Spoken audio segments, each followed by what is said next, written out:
Okay, today we're just doing this for historical purposes only. This is an SS tunic, and my mate come and gave me a visit, and he brought this tunic in so he can show me. He bought it about 6 months ago, and so this is a Nordic division, and this division was formed in 1941, and was in action right up till April 1945, and they were completely destroyed in that time. So he was in the armoured.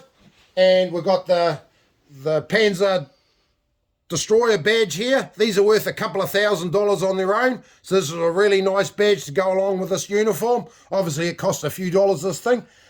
And we're just going to talk a little bit about it. He's got some nice blood stainings on this.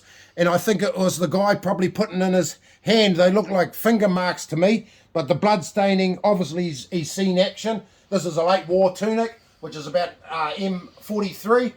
And this is the tunic. We're also going to talk about a couple of other different little things what I've got sitting around here. So this belt buckle and the dog tag come from an SS guy, and that's 181st Division, 2nd SS Armoured Division this guy was in. So this is an armoured dog tag, and if they got killed they were snapped in half, and that's what these lines are in here for. We're going to go back down here and talk about a couple other things. So we've got a nice MP40 here. And that's sort of a 1969 copy of the MP40, but it's really close to the original. That's what they used in the 1970s war films. They used to actually shoot blanks.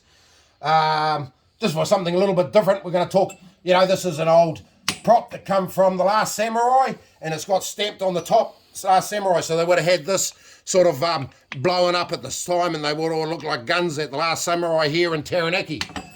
We've got a Japanese sword down here, the stick grenade. And yeah, that's basically about down here. And then I picked up this about a couple of months ago. This is a Splinter uniform, and it's a reversible sort of smock, I believe as well. These are German made, and it's beautiful. It's got everything on this is 100% correct, with all the nice, it's got all the buttons on it, none are falling off, but some are very close to falling off. But this come from a vet's wife.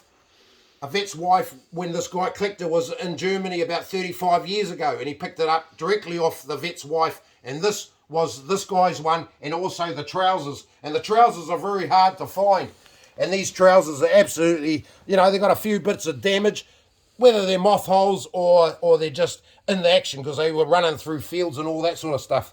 So this is really, really nice, and it's also marked somewhere, which I can't find at the moment, but there is a marking on it somewhere on these trousers. Yeah, just in here. So she's marked beautifully in there. You don't find these trousers. They're lucky if they come up once every 5 years, and that's worldwide. So these trousers are really, really nice. So we're just going to pull this tunic off just to show you a little bit inside this tunic, which is going to take me a little bit, but we're just going to really roughly take it off. Or not take it off roughly, but we're just going to whip it off. So he just bought this mannequin off me, and this used to be Dave Oldham's mannequin. And Dave Oldham passed away about 3 years ago, but he was collecting for about 40 or 50 years, and he was a nice guy. He just passed away with cancer. So I don't know if we'll take the whole full uniform off, or we probably will. We've just got another little thing up here. We'll just take it off this old thing, just so you can show what this tunic has sort of been through.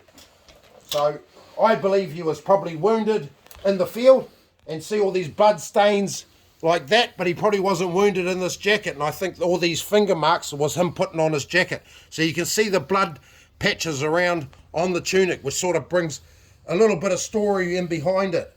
So this is really nice. It's all stamped in here as well. Yeah.